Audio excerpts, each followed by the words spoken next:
Hello everyone, hope you guys can hear me okay. It's the beginning of the weekend. Hope you guys had a good week. It's hot as hell down here in Texas. But today I wanted to talk about a few things. Most of it is some gaming, and also the continuation with censorship that's going on the internet, with entertainment like gaming and other stuff, and also want to look at a few videos today. But the first thing I want to talk about is Ghost Recon. For those of you who don't know, I am a huge fan of Ghost Recon, arguably one of my favorite shooting games of all time. But unfortunately it's under the Ubisoft umbrella, and for the past couple of years Ubisoft has just put itself in a hole that it can't dig itself out of.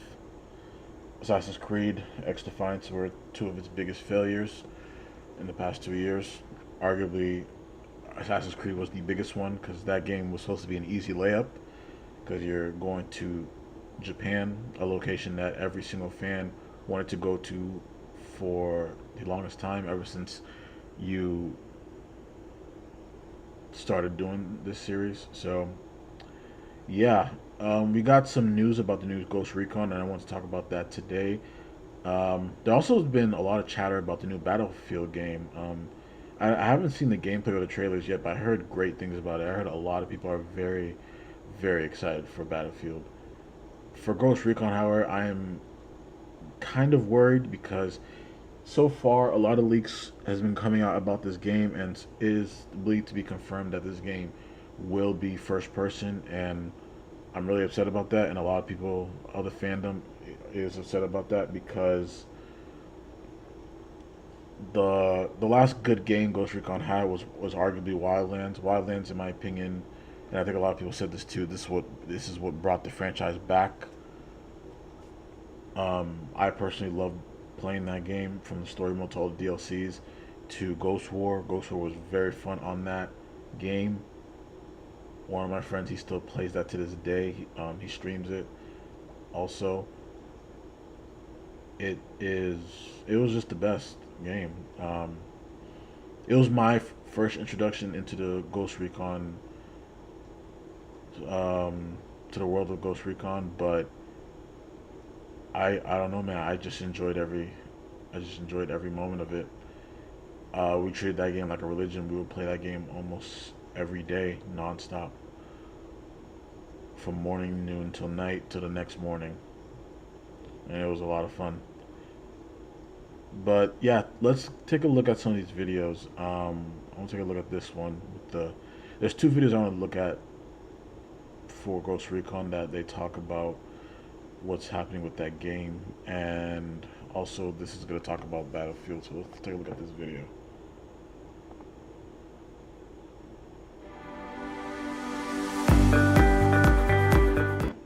Sorry about the ad. I'm not getting YouTube Red.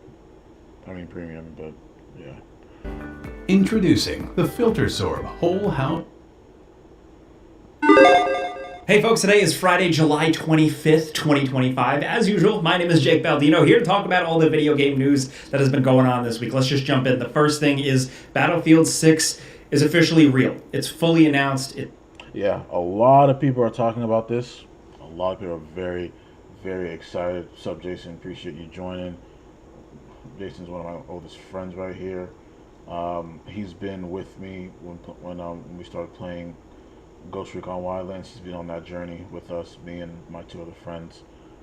But Yeah, I've been hearing a lot of good things about Battlefield. I don't think I ever played a Battlefield game, if I'm being honest. I think I have, like maybe back like in the PS3 360 days. I probably have. I just don't remember. But I heard great things about Battlefield, about this new game that's coming out. A lot of people are really excited about it. It's been revealed.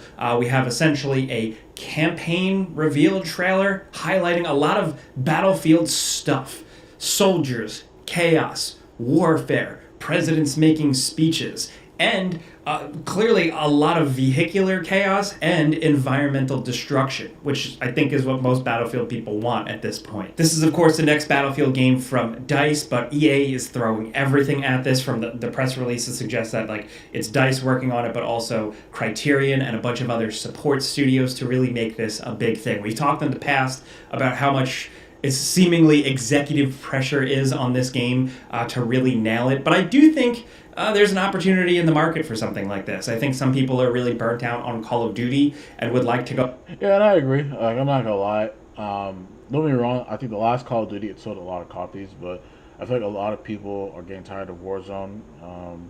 It's pretty much the same thing over and over again.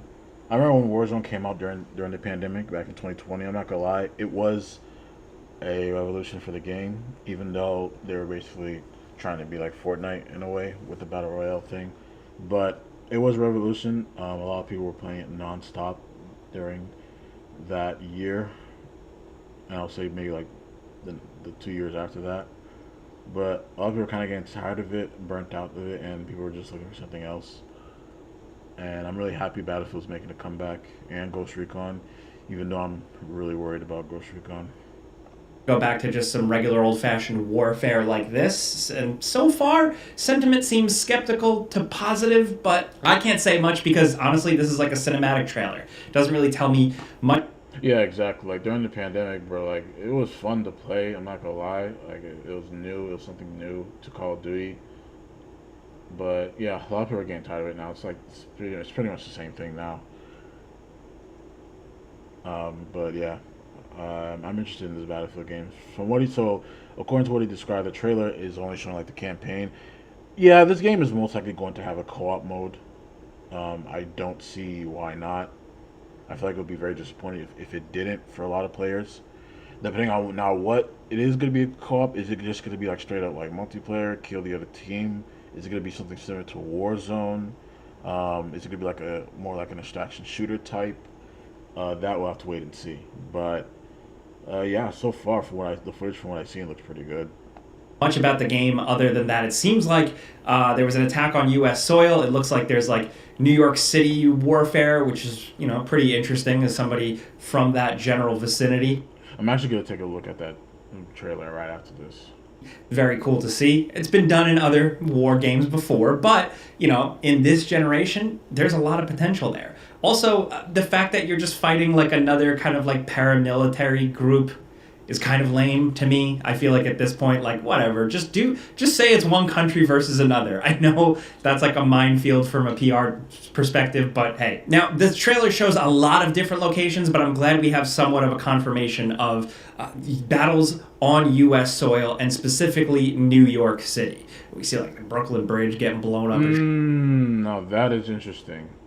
So it kind of reminds me of the Division, like the first Division game. Yeah, I know the Division's kind of a repetitive game, but one thing I won't take away from the Division, especially the first game, is the location.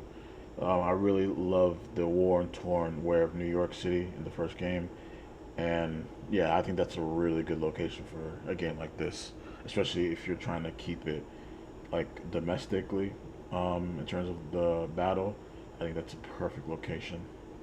Shit like that. So again, I think there's definitely something interesting here. Don't know for sure, but this trailer did also announce that like the real news is coming next week on the 31st. We're getting a multiplayer reveal. So there is a multiplayer. All right, yeah. So we're definitely gonna watch the Battlefield stuff right after this. We're definitely gonna watch that. Actually going to check out Battlefield next week, get my hands on the game, play it a little bit. I didn't take like a free trip or anything. I paid my way out there. So I'll be talking about how I feel about it when I play it here on my podcast, on my other channel, somewhere. Still, just from this reveal trailer alone, I want to know how you're feeling. Like, what's your temperature? Obviously, it's a cinematic trailer. It only tells you so much, but some cool looking characters, good use of Masters of War from Bob Dylan from my favorite album, Freewheelin' Bob Dylan, but that's a whole other thing. I'm an old man. Yeah, let me know what you think about Battlefield 6 so far, your first impressions. Of course, like I said, next week, the multiplayer reveal is when we'll get more substantial news. But speaking of substantial news, it seems like Xbox is going back a little bit on them saying that all of their holiday big titles were going to be priced at $80 because... So I've seen this report too. So earlier this year, it was announced that Xbox games, I think they were going to start releasing their games like around $80, similar to what Switch was doing. But it looks like they're going back on that, and I'm just going to be honest, smart decision, because video games already are pretty expensive. Like, we just got the 60 to 70 jump a couple of years ago, and now they're trying to do it again. And it's just like, dude, no one's paying that much for games, especially now that majority of these games, especially games made here in the US, are not that good. Like, sometimes you have to go like barely out of your way just to like see if this game is good, because most of the good games that came out in the past couple of years are Eastern games, Eastern and indie studio games.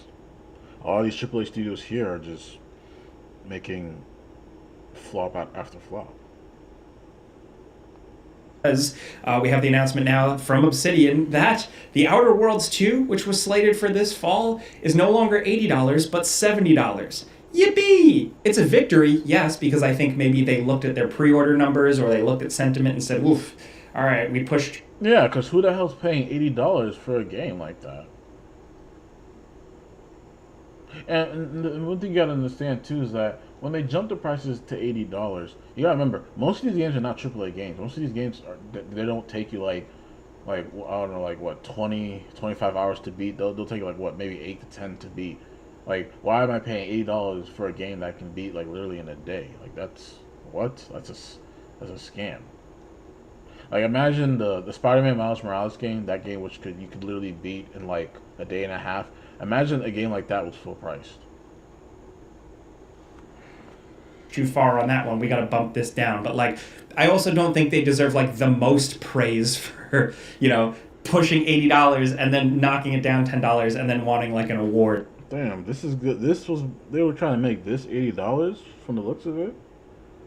I mean, me personally, this does not look worth $80 to me for what I'm looking at in terms of the graphics. Or something like that. Some people will argue that $70 is still too much. Older people... Yes, it is. I still think $70 is a bit too much, especially for certain games. I just feel like the $60 should have stayed. Like, games have been $60 for like the longest time. I think ever since back like in maybe when I started high school, like maybe 2012, 2013. Like, games always been $60. Like I said, we entered the $70 range like after the pandemic. People who've been paying a lot more for games since the early days will say, stop crying. Like, the price thing is complex, of course, but I do think that with Outer Worlds 2, as much as I like the first Outer Worlds, $80 was really pushing it. I mean, $80 is pushing it in general. And I'm just talking US prices. And you gotta keep in mind too, $80 is like for the base game. Like, let me put this in perspective for you. When $60 was usually the base game, $80 is like if you buy like the deluxe version, and obviously like the ultimate version for a game is like you're looking at maybe like $100.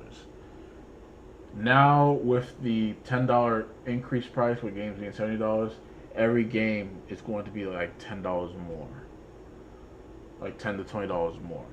So for a base game that costs $80, a deluxe version is going to be like $95 to $100, and then the ultimate version is gonna be like close to $150. So, like, again, like, things don't need to be that expensive. I think the only ultimate edition of a game I bought in like the last game I bought, which was an ultimate edition, was I think it was Watch Dogs Legion. I got that game on first day release. I got the ultimate edition. I think it cost me, I think it was like $110. I paid for it. It was like a steel book. I still regret it because the game freaking sucked. The DLC was good. Like, the Aiden Pierce and Wrench DLC was good, but the base game was just terrible. But Yeah, that was the last time I bought like an Ultimate Edition for a game, and I didn't buy it for Ghost of Tsushima, but I kind of wish I did. I don't think I paid $70 for Ghost of Tsushima. I think I paid 60 for that game. I'm not even talking like Canada or any other places that are getting burned even more here. So it seems Yeah, I heard it's really bad for pricing in Canada for games now. I heard it's really bad out there. like they are going back to, they said in Xbox's statement to IGN that this is market conditions. That's what they cited. And okay. And seriously, out of all people who are saying they want $80 games, like it's Xbox. It's not even PlayStation. It's Xbox. Like Xbox has been going through a major financial crisis in the past couple of years in terms of their studios going under, them letting go thousands of employees, and they're just not having hitters in the past couple of days, in the past couple of years in terms of games. So it's just really confusing that they wanted to price their games up to $80. That's just really weird. Like for PlayStation, it would make sense, but Xbox was just really weird. We'll see where this goes. So, at the very least, I look at this as like, okay, so it's not across the board now all games are $80. As of right now, it seems like it's still just Mario Kart World that's $80. So, maybe this. Which I still think is kind of like insane. Like I'm just gonna be honest, I'm not paying $80 for a Mario game. That's just me personally. I never really had like a Nintendo system. Well, the last Nintendo system I ever had was a GameCube. I technically still have the GameCube on me, but in terms of like when it came out, that was like the last thing I had. Like I remember my brother had a GameCube when I was a kid, and he had the Dreamcast too. But still, like $80 for a Mario game is just insane. That's just how I see it. Won't catch on as a trend, but we'll still just have to wait and see. Hey, next up, before we keep going, this video is brought to you by our longtime sponsor, Vessi. If you don't know, Vessi delivers fresh, dependable. Next up, something interesting. Let's get to the Ghost Recon stuff. I think this is gonna be the Ghost Recon stuff. A new Ghost Recon pop. All right. Now I talked about this before on the stream, prior. So there is another Ghost Recon coming out. They've been working on this for quite a while, like over 5 years, from what I heard. There's a couple of red flags with this game. I'm not gonna lie. The first thing is that it's not going to be third person anymore. It's going to be first person, and according to sources, they said that they want to take this franchise into more of the Call of Duty slash Rainbow Six type of direction, which in my opinion is a terrible idea because I feel like they already had a direction with Ghost Recon with Wildlands. They fell off with Breakpoint. I feel like they're using the failure of Breakpoint to go in that direction, in this new direction, when in reality they should be going into the direction of Wildlands. Because Wildlands, in my opinion, is the standard they should be going with for Ghost Recon moving forward.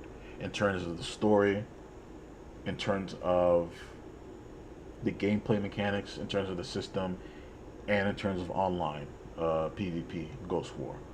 I feel like they did it perfectly for Wildlands. Even though some people said that, like Future Soldier or Advanced Soldier were the best ones, but Wildlands, in my opinion, was a solid take on the Ghost Recon franchise. And like I said, Breakpoint was just them going backwards. I don't know why they went in that direction. So, yeah, let's listen to the news about Ghost Recon. Possibly. We'll talk about the ramifications of that, but this report comes, Insider Gaming caught this first from Stephen Totillo's Game File, a newsletter that is really, really good. I definitely recommend checking it out. But this comes from a Ubisoft shareholder meeting where head of Ubisoft, Yves Guillemot, did say that a new Ghost Recon is in the works. He talked about their slate, their offering moving forward, the success of Rainbow Six Siege, and then new things coming from The Division, and Ghost Recon. He also did specify first person for Ghost Recon. I don't know if that was a slip of the tongue. So it is confirmed, and that's from Yves Guillemot. For those who don't know, he is the head of Ubisoft. So yes, it is. So it looks like it is confirmed. This game's going to be first person, and like I said, huge red flag in my opinion. I feel like, me personally, I am more of a third person type of player. That's just me personally. Um, I like to see over my shoulder, and that's why I said I feel like Wildlands did it perfectly, going from third person and then shooting, going straight to iron sights into first person. So I feel like them going in this direction was not the best move, in my opinion. I said this before. If they wanted, if they wanted to do first person, they could have done like I remember with Call of Duty. I think it was Modern Warfare 2, the one that released a couple of years ago. They had a mode. They had like a third person mode. I feel like they should do that for this game. Like if you want people to play in first person or choose to play in third person, it should make it more of an option and not just place it in the game automatically. That's just my personal opinion. But yeah, the fact that this game's gonna be first person is I don't know, man. For me, it wasn't the best move. That's just my personal opinion, and I feel like a lot of people, especially people who loved Wildlands, would agree with me.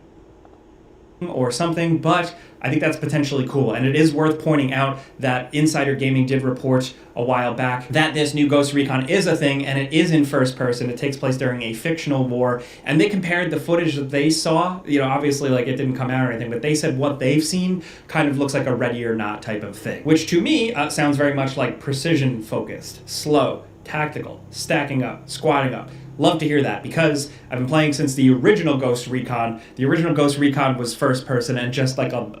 Yeah, that is true. The original Ghost Recon, the first game, was first person. I believe it was the second or third game was when they switched it into third person, from what I believe.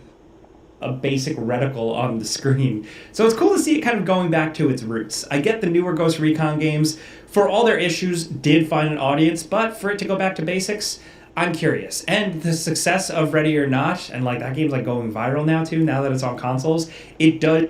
I haven't really heard much. I haven't really done research on this, but I have seen people talk about this. I heard good things about it. I might have to look into this. I might have to look into this. I don't know if people know if this is like first person or not. I kind of do want to look into this. I'm curious, since he said it's kind of similar to this. does show that there is an appetite for that slower, methodical, stressful, tactical gameplay. So that... And that's one of the main reasons why a lot of people love Ghost Recon, is because of the strategic strategizing gameplay. It's not like Call of Duty where it's literally just run and gun, like run and shoot. Ghost Recon, you really gotta think, strategize, and work with your team.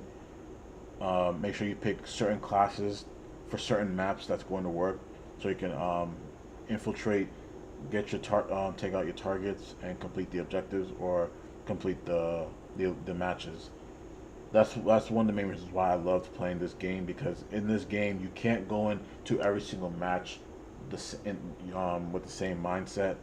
You have to adapt based on the map, the time of day, and the team you are playing against. And like I'm saying, man, like ever since the game came out, we've been playing this game nonstop. Me and my friends, like from 2017. Like we didn't get it like on release. We got it like towards the summer, from 2017 till I want to say like we've been playing until like early 2020. So like 4 years straight, we've just been playing the hell out of this game, man. And the game is really good, man. Even now, like, what gets me upset about the game is that, obviously now, Ubisoft doesn't support it anymore, so there's like a lot of cheaters, a lot of lag switchers, and but some days the lobbies are still considerably high, meaning that a lot of people are still interested in this game. Like, people still love the game. Like, when Breakpoint came out, because of Breakpoint was such a disappointment, the lobbies for Ghost Recon, for Ghost War, were really high. Like, we were shocked how high the lobbies were. Out in an open field, Ghost Recon style game, I am definitely interested in that. But it's also Ubisoft. I know you're probably waiting for that. Or exactly, and that's another red flag. It's Ubisoft. Is it going to have a lot of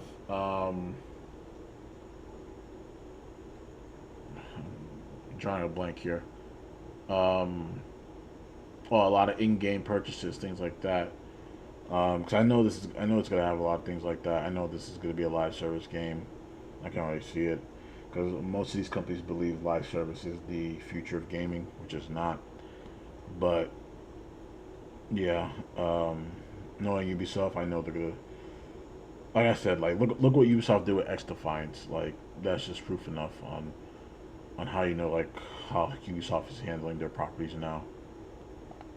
Or you were going to yell at me in the comments about it. But yeah, it's Ubisoft, man. Modern Ubisoft, for me, a lot of their games have been kind of striking out, just not really hitting the right level for me. But I don't know. I'm willing to give it a shot at least. But I do wonder what like an old school but modern Ghost Recon game looks like from modern Ubisoft. We're just going to have to wait and see what happens. But all the stories I talk about, of course, if you want to read up on any of this, all of it, linked in the description down below. Next up, in a surprise delay I woke up to this morning, Dying Light the Beast has been delayed. And this is significant because... So I actually want to take a look at Battlefield 6 really quick. I just want to see what it's looking like. I want to look at the multiplayer gameplay that they quote unquote revealed.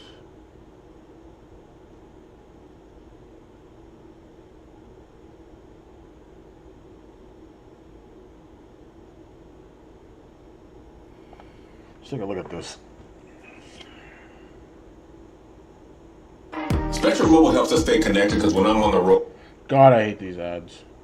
we can't go to bed without seeing each other's face. So that video chat powered by Spectrum Mobile. Okay, so this is like it's a squad of 4. Similar. No, wait, is it? It looks like it. Oh no, wait, no, never mind. So this is like a multiplayer match. This is like a standard multiplayer match similar to like Call of Duty. So it looks like it's gonna be 8-on-8.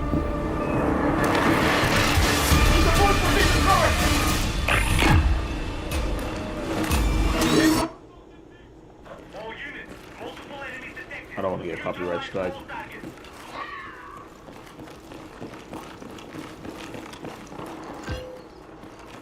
Yeah, it kind of looks like Call of Duty, I'm not gonna lie.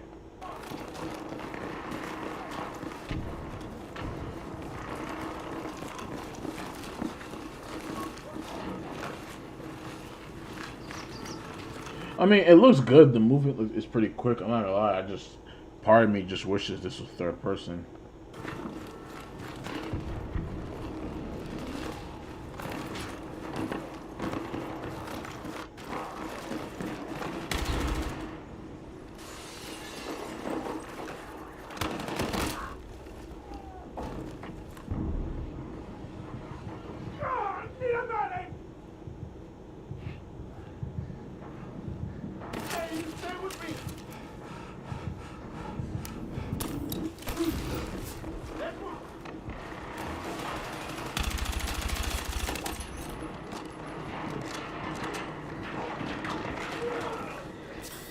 Alright, so it looks like you can pick up teammates if they like get... Oh, so they can revive themselves if they go down. You know, fucking medic!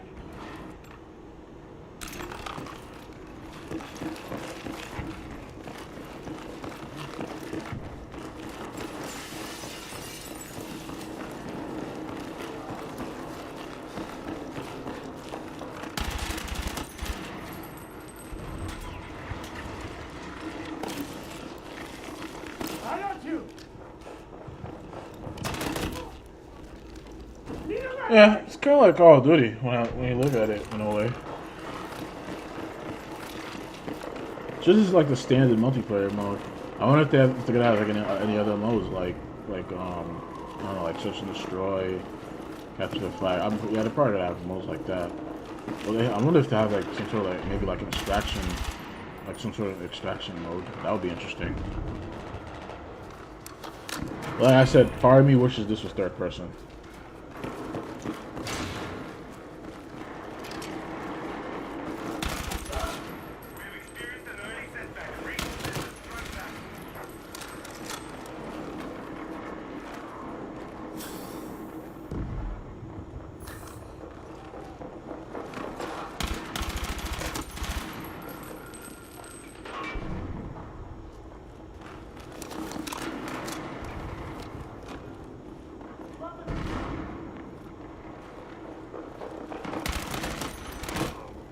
They got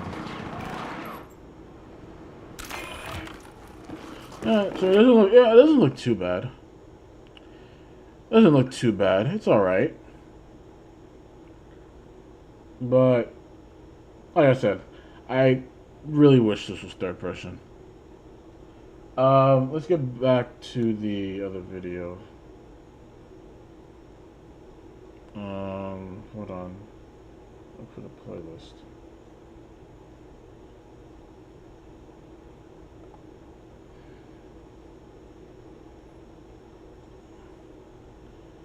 So I think this one goes a little bit more in depth. Did you know that you can have permanent teeth in just 24 hours? That's right. Only 24 hours and your new smile is ready. What's wrong with all these ads? Hello everyone, Fantastic here, and I hope you're having a good day. Because it is a good day. I recently learned that Ubisoft has finally confirmed that a new Ghost Recon is in development. Holy mother of God, it took you long enough. And as someone who's been playing this franchise for years now, playing it both in my free time and creating Ghost Recon content, I'm excited. I love Ghost Recon and I have ever since I was a kid. And I'm gonna be honest, I'm a little worried. And if you ask me, Frank, why are you worried? It's a new Ghost Recon. You should be excited, man. Like I said, I am excited. But at the end of the day, it's still Ubisoft. Now, before we jump in and I explain what I'm thinking, I just want to be clear that this is not a rage bait video. This is not a hate video or anything like that. This is simply me just sharing my thoughts and my opinion as a longtime fan who really wants to see this next element. And again, that is super exciting. And with Ubisoft's official announcement, we can finally move past all the fake clickbait videos and random room dumps that we've been seeing for the past 4 or 5 years. Because as of today, we heard it straight from Ubisoft themselves. Ubisoft. But apparently, during a recent shareholder meeting, Ubisoft discussed that the new Ghost Recon is in the works. There's no trailer yet, there's no official title aside from the codename Project Over, and to be honest, that sounds more like a placeholder name than the actual final name. I'm pretty sure something similar happened with Breakpoint before it officially released, but the important part is, it's happening. A new Ghost Recon is finally on the way. And as I mentioned before, for someone like me who spent thousands of hours in Wildlands and Breakpoint, especially Ghost Recon Breakpoint, I will love nothing more than to see the next chapter, the next installment in the Ghost Recon franchise, as long as it's done right. But here is where I start getting a little worried, slightly nervous, rolling my eyes, crossing my arms, shaking my head and saying, "You never learn, do you?" Because from my understanding, Ubisoft also described this new Ghost Recon as part of their live service tactical shooter strategy. Live service usually means Yeah. So it is going to be a live service game. So there's going to be battle passes, cosmetics, things like that. Yeah. Similar to what they were doing with X Defiance. passes, constant monetization, and microtransactions for all these DLCs and cosmetics and everything else like that whenever they release it, time-gated content and events, and games that slowly becomes more like a chore than games that you play to have fun. We've already seen how that affected Breakpoint at its launch. Yeah, Breakpoint is an amazing game now, but at release it was horrible. And it's also the same reason. Yeah, Breakpoint is a decent game now. Like I recently went back into playing it because I never played the DLC, so I played that, and now the game is it's pretty good. Like in terms of all the patchwork they did, but when this game released, this game was terrible. I'm still upset about Ghost War and Breakpoint. I just don't understand how you had a perfect system in Wildlands, but you fumble so hard in this game. Like, I just do not understand that.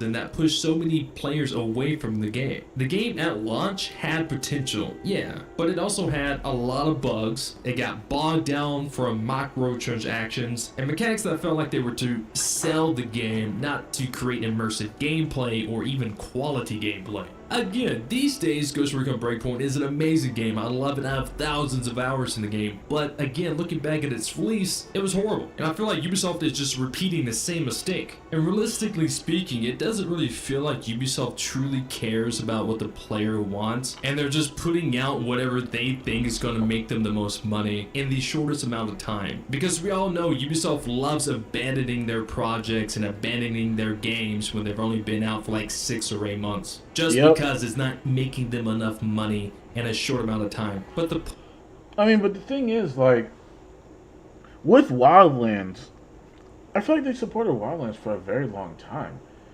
Because Wildlands came out in 2017. I think it was like, they supported Wildlands up until like 2018. So like, up until like a year after it was released. Because we got so many updates, like, in terms of new classes, new maps for the game modes for Ghost War. I feel like they really cared about it, and I feel like a lot of people enjoyed that, because what they did, they made the game, like, they were listening to feedback from players. Don't get me wrong, there was some stuff they did I'm still upset about from the game, like, you know, like making the sniper less powerful. Same thing with other classes like the Predator, taking away mines from the medic and the and tech, like taking away tech C4s. But in terms of like adding other classes, maps and stuff and game modes, I feel like it was really fun. Like they really enjoyed working on that game. You know? What they did, how they supported Wildlands, I like what they're doing with the Division 2 right now. I wish they would have done that with Wildlands, because the Division 2 came out in 2019. Until this day, they're still making new content for that game. The point that I'm trying to make is Ghost Recon should be about freedom, tactics, stealth, and player choice, not store rotations and XP boosters and battle passes. It's Ghost Recon. If we wanted that, we would all be playing Rainbow Six. Yeah, so in the new, like, Ghost Recon right now, Breakpoint right now, they removed that stupid XP boost where if you pick a certain weapon, it'll boost your power and your hit range, like shit, like, and stuff like that. They removed that in Breakpoint now, and I'm really happy they did that. You can play Breakpoint however you want. Like you can literally turn it into like a survival type game, where like you need to gather materials to craft, gather food to, like, you know, rejuvenate your health, bandages, things like that.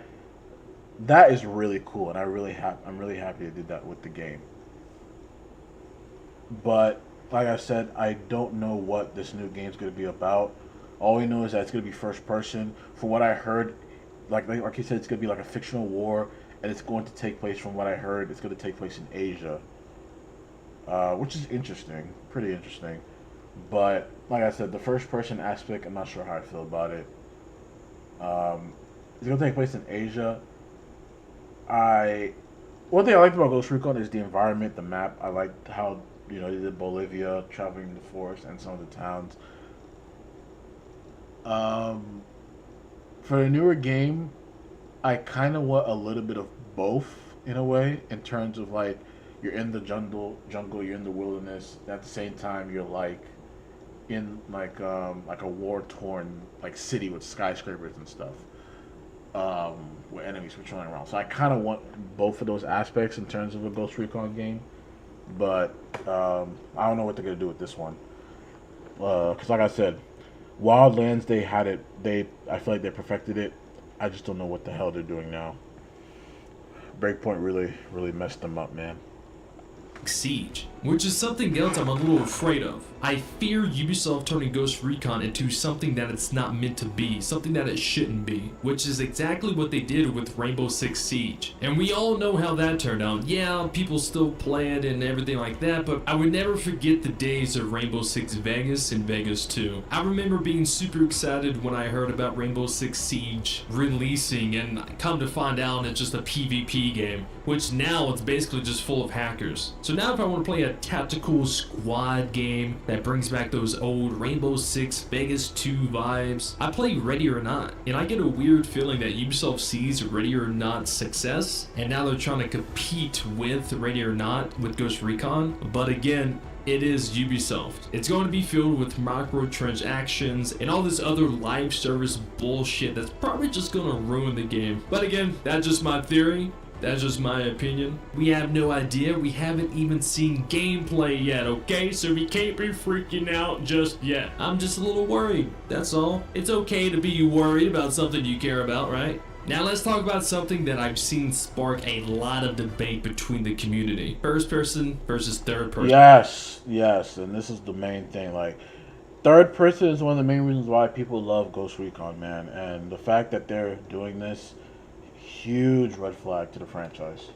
I'm gonna be honest with you, I'm fine with either. I love the third person and Ghost Recon Breakpoint. I enjoy tactical FPS games like Ready or Not, and I love the situational awareness that both perspectives require. Of course, Ghost Recon is still meant to be a stealth tactical shooter, so I'm not sure how Ubisoft is gonna pull off a first-person stealth game, but I am extremely intrigued and curious on what they have in store. And when I say in store, I mean like game mechanics. I don't mean their actual fucking store where they want me to spend more money. Either way, both styles can work. And it all comes down to player preference. If you don't like first-person tactical shooters, and this game it does come out to be a first-person tactical shooter, then maybe it's not going to be for you. And if it's not, then I'm sorry.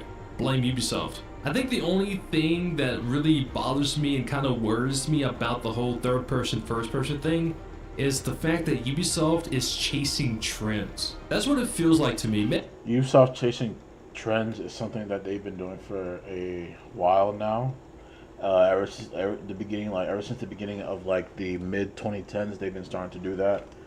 And like I said, Ubisoft back in those times, I feel like Ubisoft was like one of the best story-driven gaming studios out there. You know, with Assassin's Creed.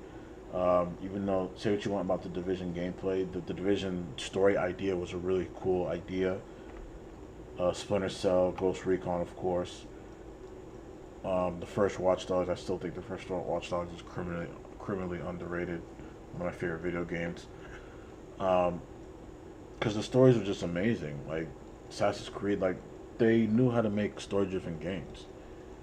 But now they've just been chasing trends, like after trend, and like it's especially evident now ever since we entered the 2020s. You know, like X Defiant, them doing the Division Heartland, and making other battle type royale type games.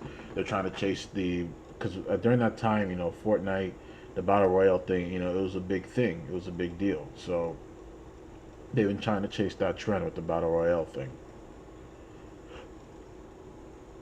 Excuse me, and yeah, just making things like kind of like Call of Duty, like with X Defiant. X Defiant could have worked, but the problem is Ubisoft did not live up to its promises with that game, and that's why it failed.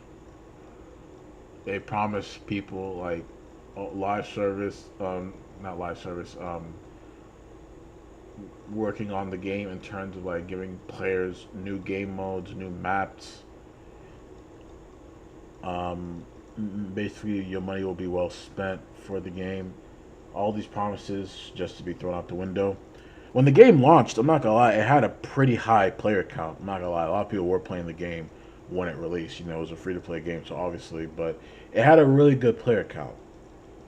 But like I said, the game just started to die out from there.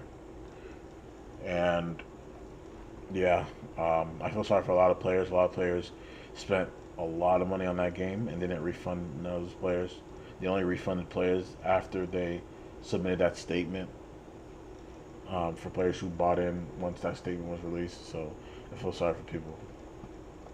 Maybe I'm wrong. Maybe that's a hot take. I don't know. Like the video if I am, I guess. Subscribe for more, I guess. The point is, Ghost Recon doesn't need to become Rainbow Six Siege. It doesn't need to become Ready or... It doesn't, because it already had its identity with Wildlands. I feel like they mastered the identity of the game with Wildlands. That's why I'm so confused on why they're quote unquote trying to change the format of the game.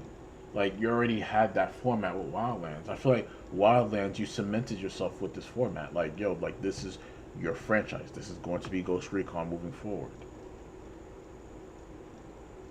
Or not, it doesn't need to become Modern Warfare. It has its own identity, which was stealth tactical shooter. And part of me feels like if you strip away the open world freedom that we had in Wildlands and Breakpoint, if you strip away the drone recon, the squad tactics, the player choice, the player customization, all these different things that made it Ghost Recon, then it's gonna just turn out to be another military tactical shooter clone filled with monetization. And we all Yeah, so if they remove all that stuff he just mentioned, the open worldness, you know, you can drive whatever vehicle you want.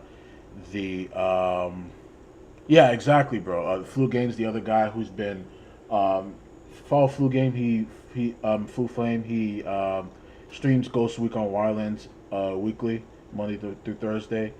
Like yeah, what he just said. If they remove you able to traverse the environment with any vehicle you want, boats, cars, helicopters, if they remove the drone recon, all that, you know, the night vision stuff, the tactical takedowns, it just becomes your generic type of shooting game.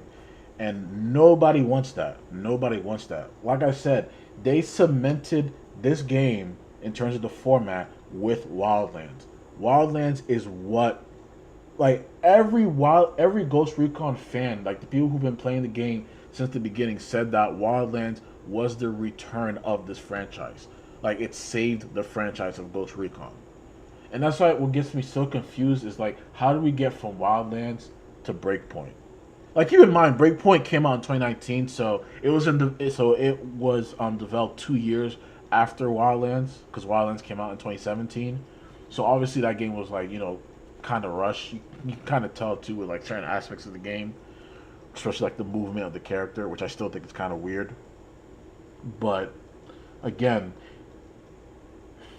I know the studio has to know that people still are still faithfully playing Wildlands. Like they have to know that, and they need to go back into that. And I feel like another issue is, and here's another issue why Ubisoft is in this direction.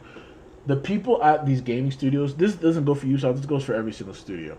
I feel like the people who made games what they are, the people who work at these studios, are not there anymore, and that's why these games are going into these directions. Most of these creatives who worked on these games and made the games for what they are leaving and either going to different studios or starting their own thing. And I'm not upset at them for doing that, but I feel like there's just something internal going on in the studio that's making them leave. Because, again, how do you go from Wildlands to Breakpoint, and now we're going to this for like this first-person game? Like, and he's right. How the hell are we gonna do tactical stealth stuff in first person? Like, I'm just gonna be honest. Like, how are you gonna do that? That's like them doing Splinter Cell in first person. Like, it wouldn't work.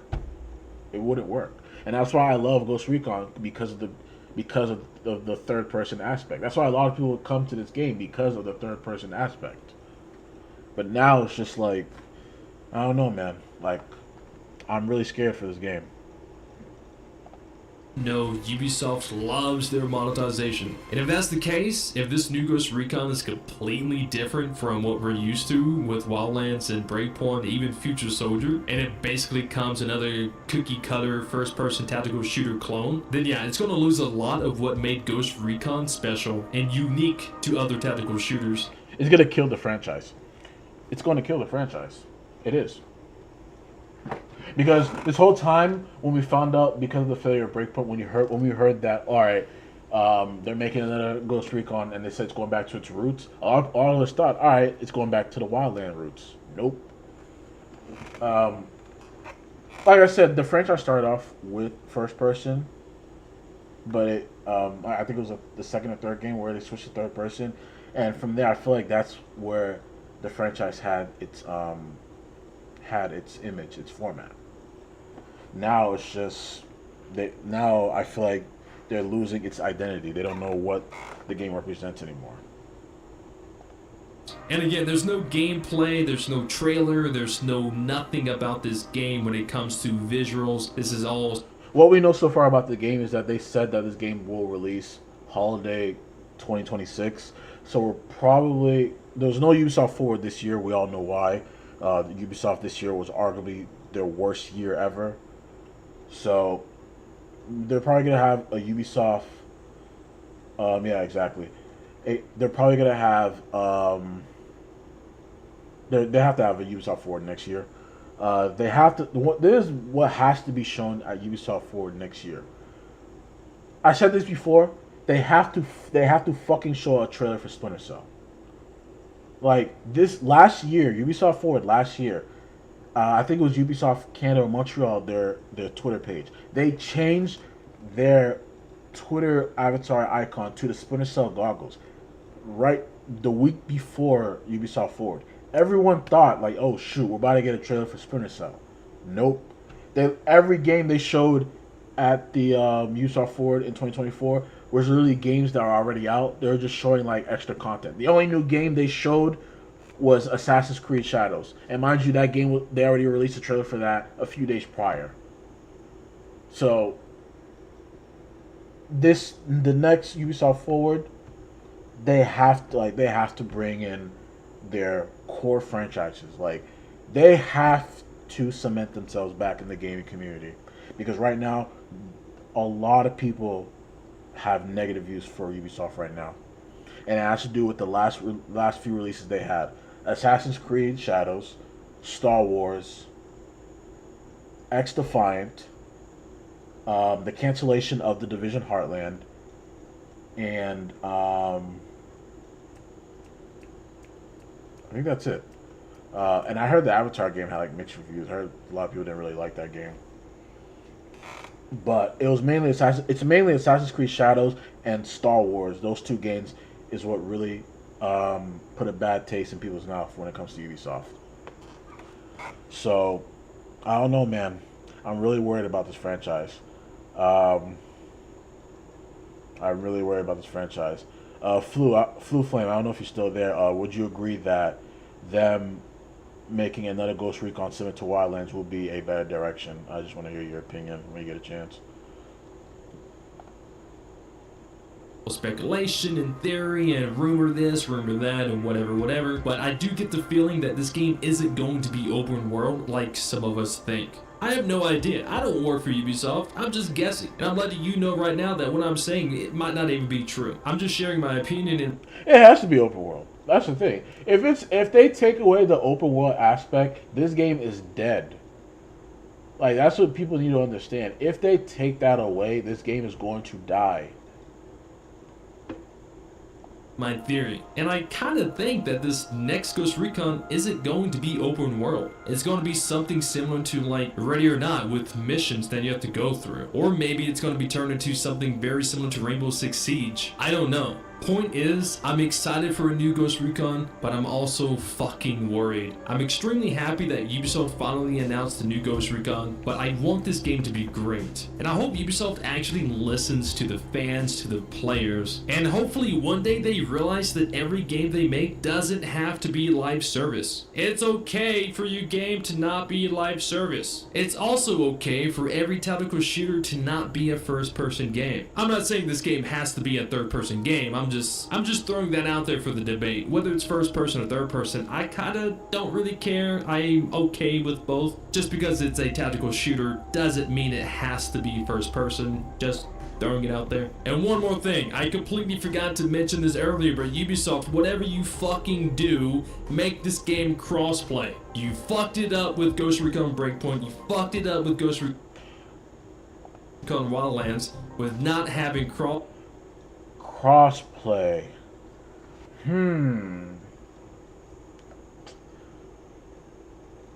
Yeah, it should have crossplay.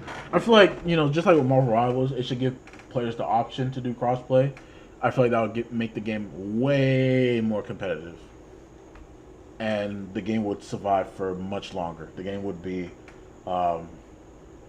would survive for much longer if they do that. Yeah, I think they should do crossplay. Absolutely. Absolutely.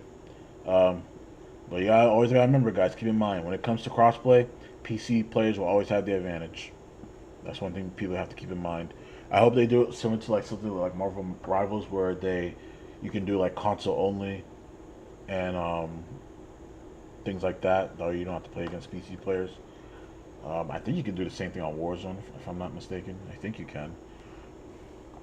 Crossplay, make this one crossplay. I should be able to play this game with my friends on. I mean, most games nowadays, most games that are coming out nowadays, especially with an online presence in terms of PvP, most of them are now starting to become crossplay.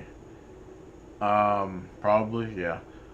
Like I said this before, GTA 6 when it releases, that game has to be crossplay. Like, there's no discussion. There's no discussion around that. It has to be crossplay. That's just my personal opinion. Because especially if you have the Rockstar Online thing where you can sign on Rockstar to have an account, you should be able to do crossplay. Like, there is no argument for why GTA 6 doesn't have crossplay. That's just my personal opinion. It has to have crossplay. Like the next game I'm playing Arc Raiders. That game is going to be crossplay, and I'm really happy about that. So I can play from my Steam Deck, my Xbox, without worrying about losing my progression and things. So the first Descendant, that's crossplay. So yeah, next Ghost Recon and GTA 6, there should be no discussion, no issue on why this game is not crossplay. That game should be on crossplay when GTA Online comes out and when Ghost Recon comes out. It has to be crossplay, no discussion. If it's not crossplay, huge fumble in my opinion, huge missed opportunity. On console while I play on PC. That is one of the many reasons why a lot of your games fail. If you can make Call of Duty crossplay, if Activision can make Call of Duty crossplay, you guys can do the same thing. Like, come on. And flop and don't succeed and bring you all the money that you wish you could have because you don't make your games crossplay. If you want people to play your game, have fun with your game, it's got to be crossplay. And I think it is going to be crossplay because I'm not mistaken, X Defiance, I think that was crossplay, if I'm not mistaken. So I'm pretty sure they'll make these games, they'll make this Ghost Recon crossplay. Okay, it's gotta be crossplay. Maybe that's a hot take too. I don't even know what a hot take is anymore. I'm just sharing my opinion. The next Ghost Recon has to be crossplay, and we'll ask the. Yeah, so I just want to end it there. But yeah, share your opinions about how you feel about the next Ghost Recon. Like I said, this game needs to be fucking good. I'm still upset about the first person aspect. I really hope they add a third person mode or toggle in the game to like switch between the two. I really hope they do that for this game, but we'll have to wait and see. Speaking of tactical shooters, I do want to take a look at this new scene, this new gameplay from Mudang 2 Hearts. Like I said, this game is on top of my list for my most anticipated game for next year. I cannot wait for this game. Let's take a look at this clip real quick. Hold on, let me restart a little bit.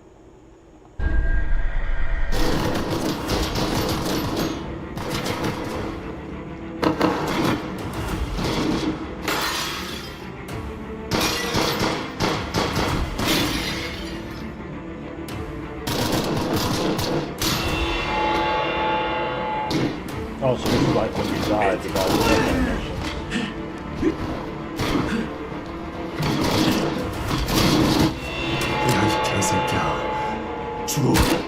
Oh, yeah. So these are the death animations. Damn.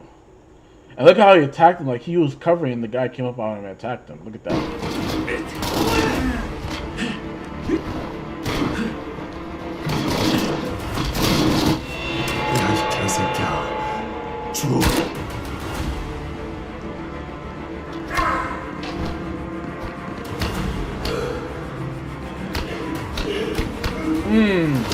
See, this is what Ghost Recon needs, man. This is what Ghost Recon needs. Like, if you don't, let's say if your gun runs out of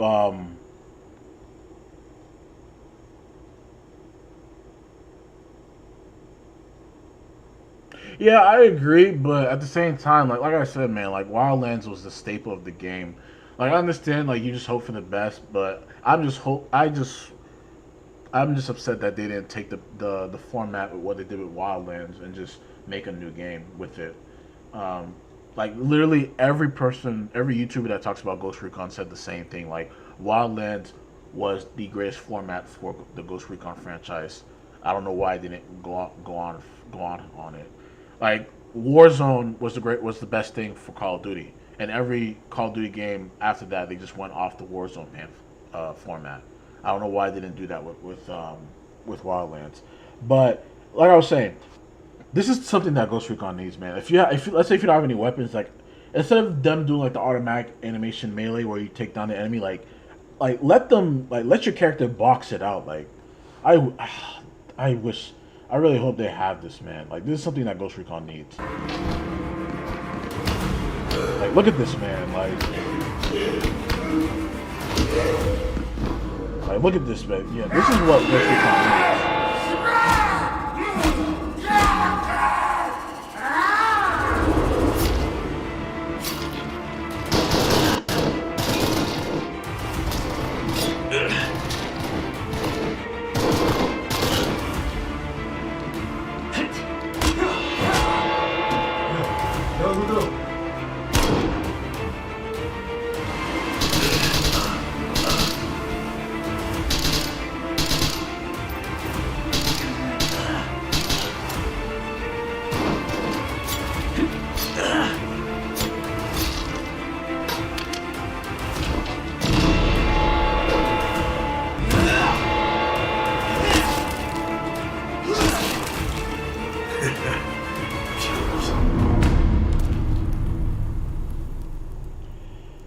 I cannot wait for this game, man.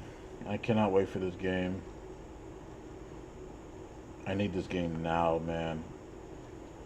I'm pretty sure this game's gonna be cross-platform for what I heard.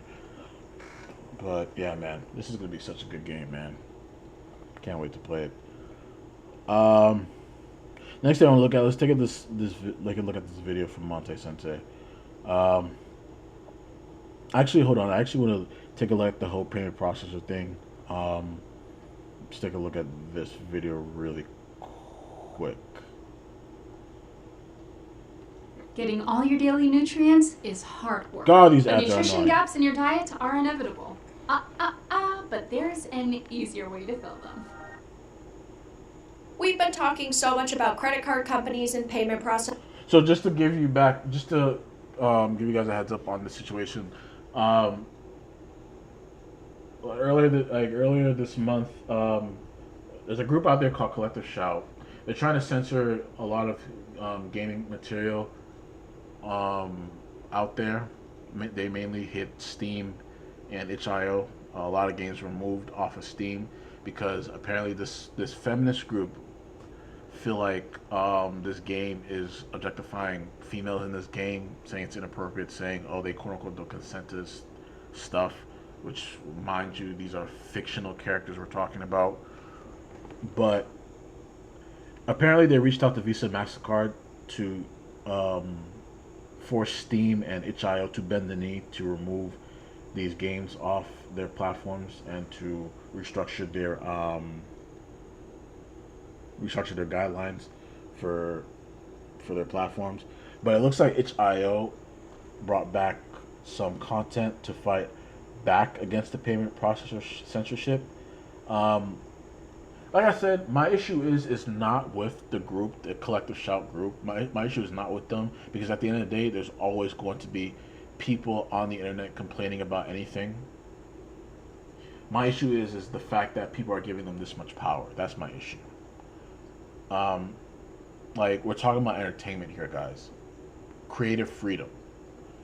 Now, again, I understand, like, if people, I understand payment processors can draw the line, like, when it comes to, like, illegal stuff happening online, I'm not going to say it for YouTube purposes, but I understand when those things are happening, and obviously, yes, you have to block payments off of that, but we're talking about video games here, guys. We're talking about works of fiction. This is not hurting anyone. And again, these people feel so they feel so they feel that they have the right to quote unquote defend women and children from this content, when mind you, it's up to the parents to be monitoring what their children are doing. Like I said, this group is going after gaming, anime, manga, and again, as a otaku person as I am, and someone who loves gaming, I'm very fearful for the future because again, this takes away from creative freedom. It pushes a lot of censorship on things that we like, and again, I am someone who does not like censorship. I believe censorship should be a choice, not something that should be forced on everyone. But yeah, I'm happy that itch.io is fighting back against this. But let's take a look here. Processors forcing censorship onto our entertainment, and unfortunately platforms like Steam and like itch.io have been hit extremely hard. And while I think their responses could have initially been a lot more solid and offered a lot more clarification for creators and also consumers, they are now trying to stand against these processors in some way, even if it is small, because now we know that itch.io is bringing back all free adult NSFW content. I have a few different things to show off, but before I get into the topic, if you enjoy... So it looks like they're bringing back so it looks like they can't bring back the stuff you have to pay for, but they're bringing back the free stuff, like the stuff that's free on the platform. Because on Steam and on these platforms, there are some free stuff, like free content you can buy.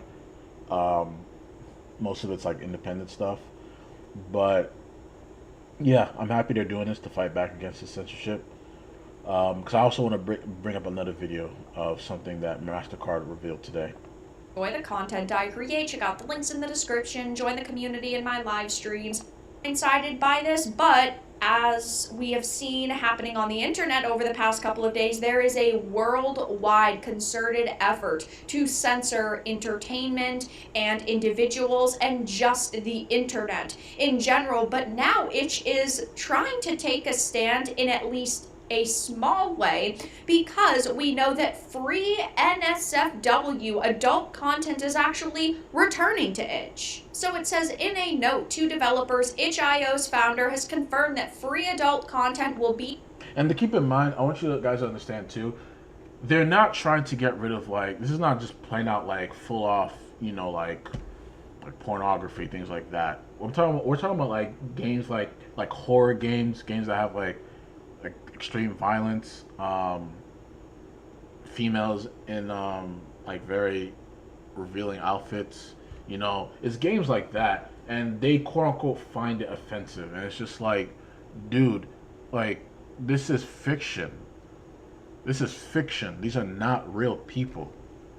Like, again, and I'm just so confused. Like, it amazes me that we live in a society where people will defend fictional characters over real people. It is just insane to me. And it just goes to show that people really will find a way to complain about anything. And I'm just going to be honest, people who have this type of mindset, like, in my opinion, I feel like you're just a loser.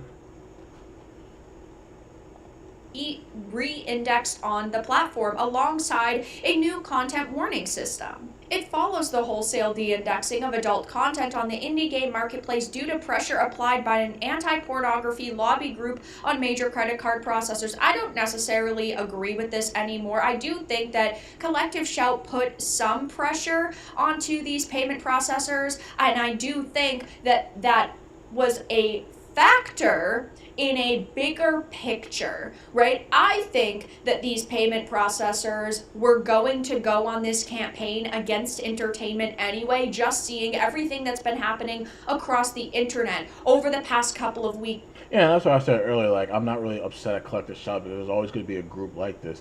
I'm just upset that they have this much power, and especially with the payment processors like Visa, MasterCard. Like, you gotta understand, Visa and MasterCard is not only used in the United States. This is used worldwide. Like, I don't know if you guys heard the story in Japan. Like, there are literally websites that house manga and certain anime that had to be shut down because Visa and MasterCard would not let payments be processed because, oh, this is adult rated stuff. Mind you, we're talking about anime and manga. We're not talking about adult rate. Like we're not talking about like OnlyFans stuff. We're talking about anime and manga, and I'm really happy that Japan is fighting back against this. Like they're investigating this, but you see what's happening with the UK in terms of them censoring the internet. Like in the UK, people can't even use Wikipedia anymore, from what I'm hearing. And in order for you to like log in to like, use the internet for certain stuff, you have to like show your your photo ID. Even to like do basic Google search, is everything's gonna be like on safe mode, which is insane. Which is insane to me. Like the fact that you can't even do a simple Google search, and the reason, and again, for what I'm hearing, the reason why they're doing that is just to like control the narrative on people's ideals in terms of how their opinions, based on like where they live and stuff. So again, if they were to do that here, obviously that goes into the First Amendment, free speech. So obviously that is something that we have to fight back against. And that's why I always commend Elon Musk for what he did. Even though I know a lot of people have their opinions about Elon Musk, but him buying Twitter saved free speech, because it has been proven that Twitter has been censoring people, especially during COVID. A lot of people have been shadow banned. They've been censoring people that quote unquote don't agree with their certain ideals. I don't want to get too political on things, but I feel like the same thing is happening here with these payment processors.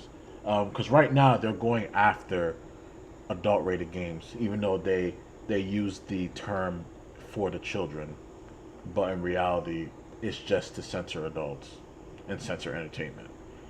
But I don't know how long this is going to last. I don't know if this is going to be a thing forever, but we'll have to wait and see. Let me just play this video a little bit more. With, of course, the Online Safety Act in the UK, with platforms like Spotify requiring IDs. Oh yeah, the Spotify thing is crazy to me. Like, you have to show your ID in order for you to listen to music on Spotify. Like, that to me is insane. They did that in the UK. I don't know if they've done that here. I don't know if someone can go on Spotify and see if they ask for ID. But in the UK, if you want to listen to music, you have to show proof of ID. That is insane to me, bro. That is insane. In certain cases, YouTube requiring IDs in certain cases. And YouTube's gonna start doing that soon. The YouTube thing, that's good, from what I'm hearing, that's gonna be worldwide. They said they're gonna start doing that in the next couple of weeks. Basically, if they feel like a certain creator seems to be under 18, they're gonna have to force them to show proof of ID, because they're gonna have like an AI going around viewing people's content and trying to see if they're above the age of 18 to be making content.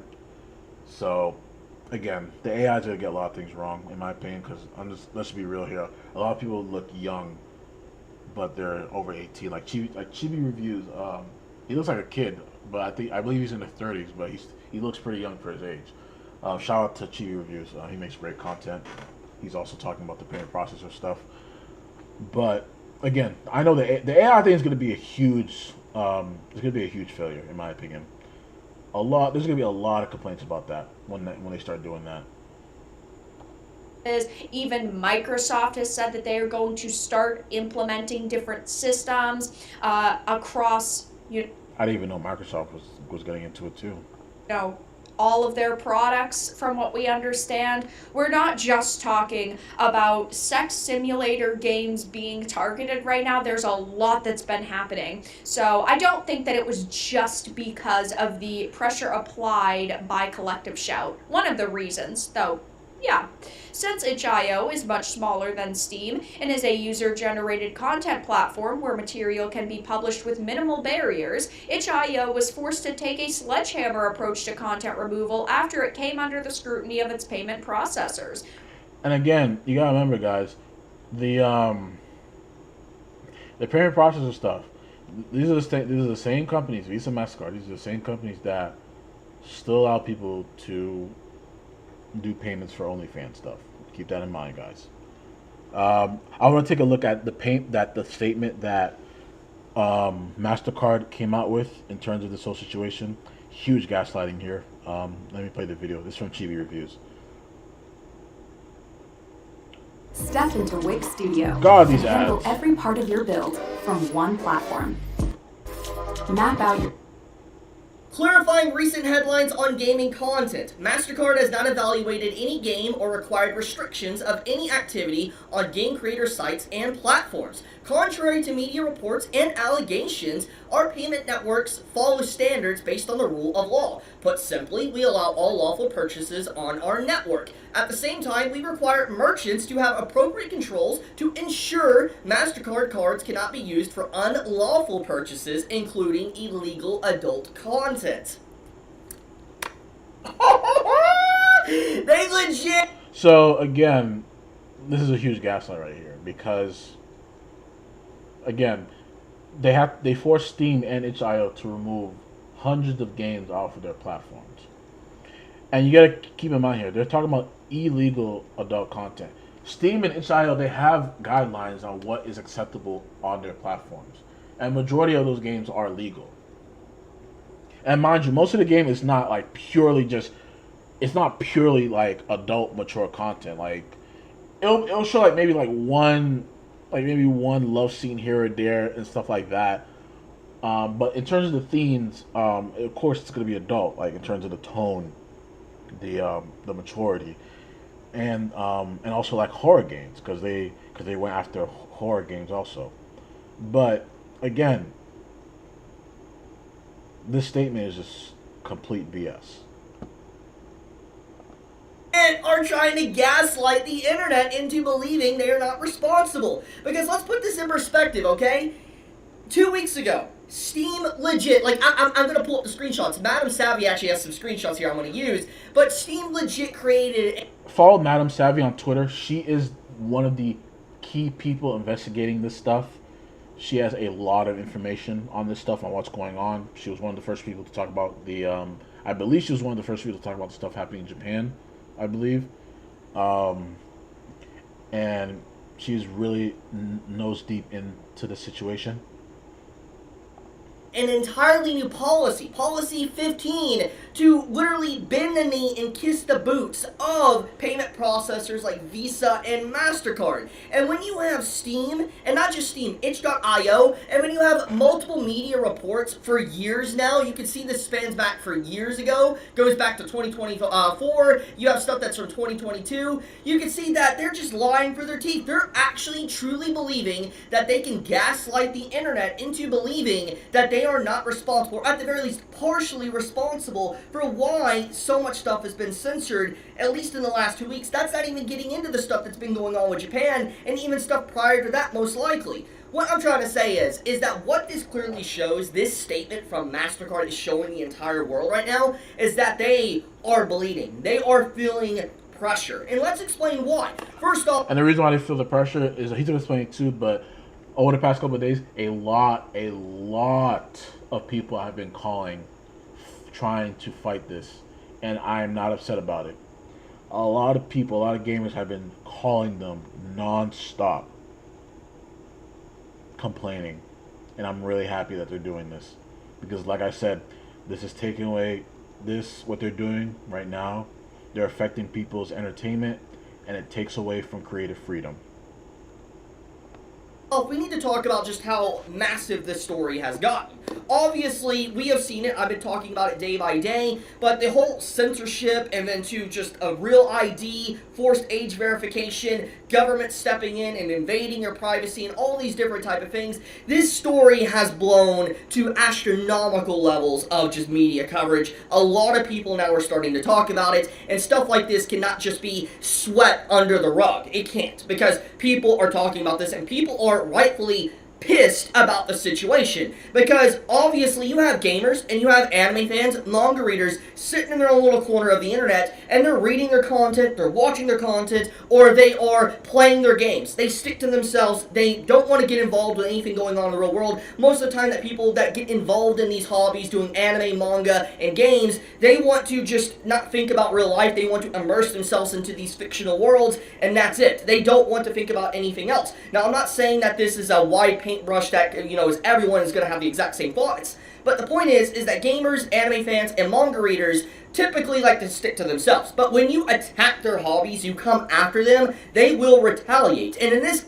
And that's why I said time and time again, the fact that anime, manga, and gaming have gone so mainstream is the biggest mistake ever, in my opinion. They should have stayed niche, in my opinion. I mean, gaming, I felt like it was inevitable, but anime and manga, man, the fact that it's gone so mainstream, it was just so not the best idea, man. Like, you have stupid stuff like the Crunchyroll Awards. You have celebrities getting into the anime space even though they don't know what the hell, like they don't know what the meaning of anime is in terms of the soul of it. Like, it going mainstream was just a bigger mistake. Case, this entire situation has blown up to such a high degree that people are not going to just back off. They are going to keep voicing their opinion and being very upset about the situation. And as we all know about last weekend, when last weekend happened, we had 4chan announce that they were gonna, initiate Operation Fight Fire with Fire, and they were pretty much going to be spam calling Visa, MasterCard, I'm assuming PayPal, Collective Shout, and everything, just basically saying they've had enough. They've had enough of this rampant censorship, and they've just been spamming them nonstop. I've seen multiple covers and articles and posted stuff of showcasing actual conversations with Visa or MasterCard employees, and how these Visa and MasterCard employees are just getting fed up or just hanging up, or they're yelling at customers now, just asking legitimate questions. It shows that these card companies, these payment processors, they are feeling pressure. They are realizing that they cannot just sweep this under the rug and it's going to go away. It is getting a lot worse. And this statement, honestly, is the most damning thing that they could have said, because it just looks so incredibly bad. Because let's put this in perspective, okay? It is really bad. Like, I don't know why they would gaslight people by saying this. In the last 2 weeks, if we're not even factoring the stuff about age verification in governments, okay, we disregard that for now, we just talked about strictly gaming getting censored, anime and manga, we gotta look at the facts here.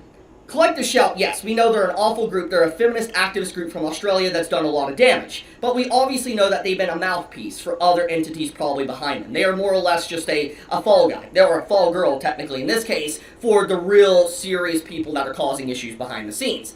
And the thing is that Collective Shout even mentioned in their statements multiple times that they could not get a hold of Steam or itch.io, so they directly contacted Visa and MasterCard and other payment processors. They directly contacted them. Now, and that's how they were able to remove all those games, because the Collective Shout group, they contacted Steam, and I believe Steam wasn't listening to them, so they went directly to Visa and MasterCard, and that's how we're in this current state. Like, they literally bragged about this. Like, when the games were removed, Collective Shout, they bragged about it and saying like, this is a great win for us.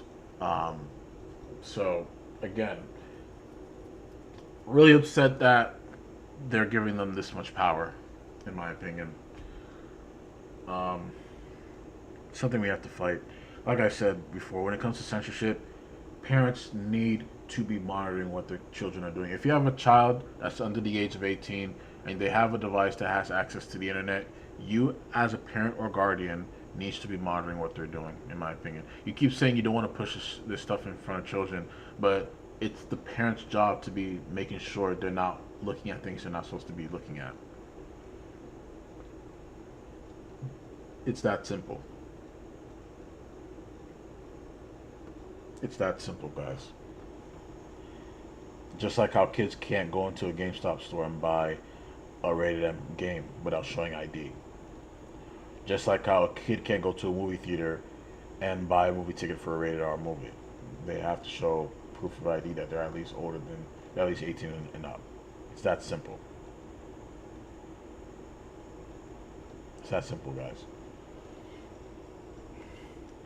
I want to take a look at this video by Monte Sensei. Talks about anime censorship. It's a really good video.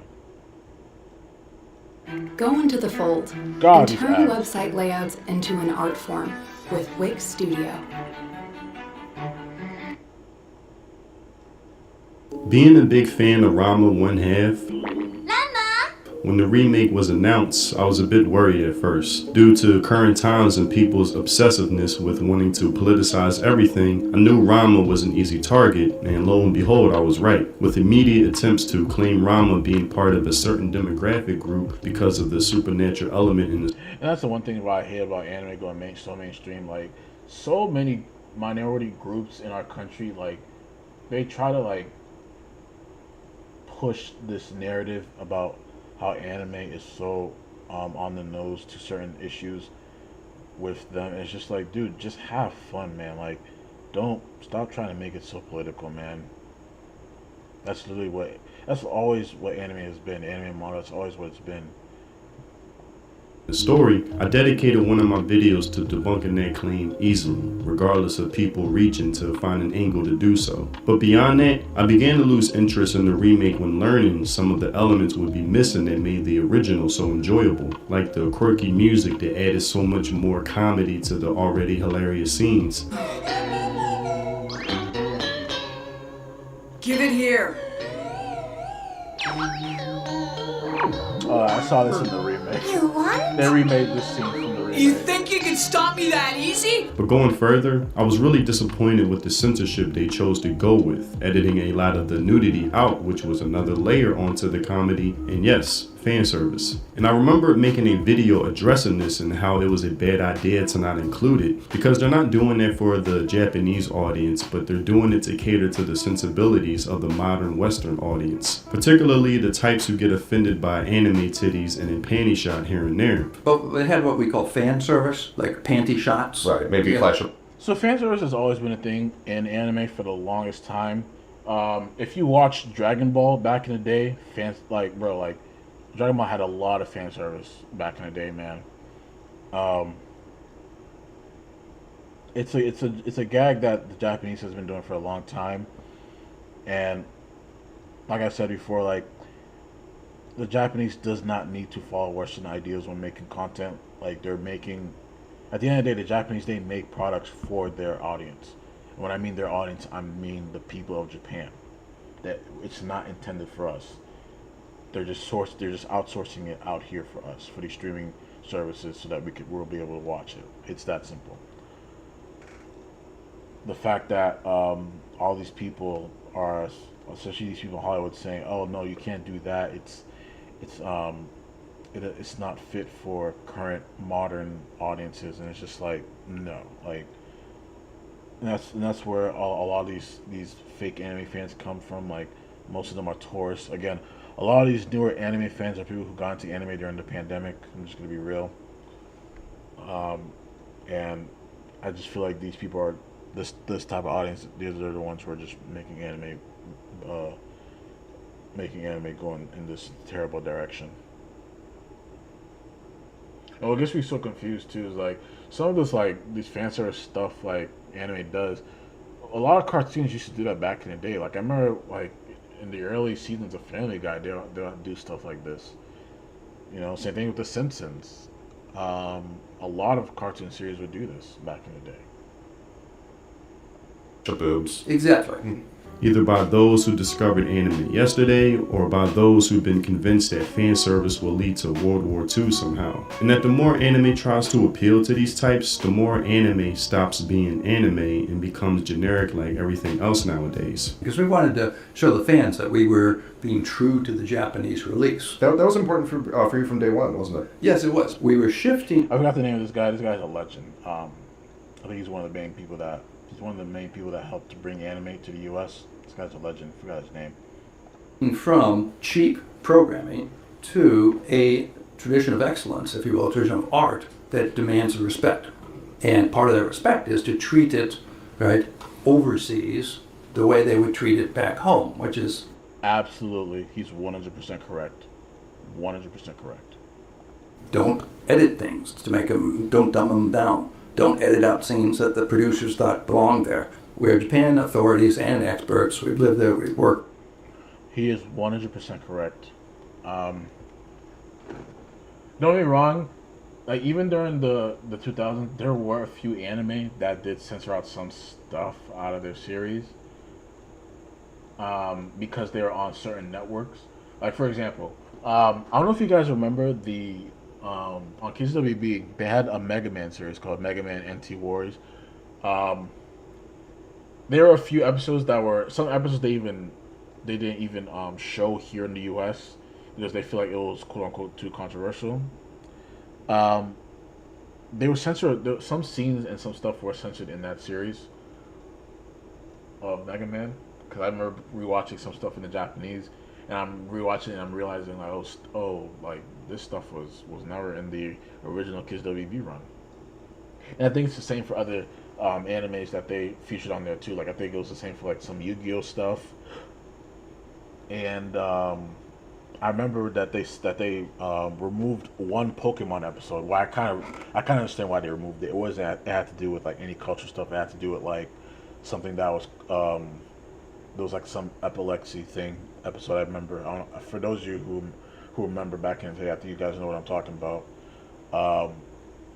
Same thing with certain stuff with Dragon Ball, but besides that, it wasn't the censorship that was back then. It wasn't like too bad, but now like censorship now like it's mostly like in the dub. Like for example, they will literally change whole dialogues of dub just to fit a certain narrative.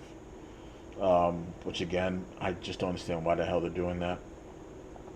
We know the thing. We've got a lot of Japanese staff. We want to make sure that we're doing the right thing by anime. And I remember someone in the comments saying, "You sure this is the hill you want to die on? Aren't the characters underage?" And me, I never respond or debate with these types because the starting point is already foolish to begin with. It's just another person who can't distinguish between fiction and reality versus me. When I watch anime, my brain registers this as animation and not real. These aren't real people who exist in reality. It's something that's literally drawn out. It's not fucking real. Again, like look at stuff like Family Guy. Like it's a perfect example. Like things like Family Guy, South Park. Like again, this is fiction. Like what anime shows, like for those of you who know the show Big Mouth is 10 times worse than what anime has shown, in my opinion. Like that show is 10 times worse than the stuff we see in anime. And Big Mouth is American made. Keep that in mind.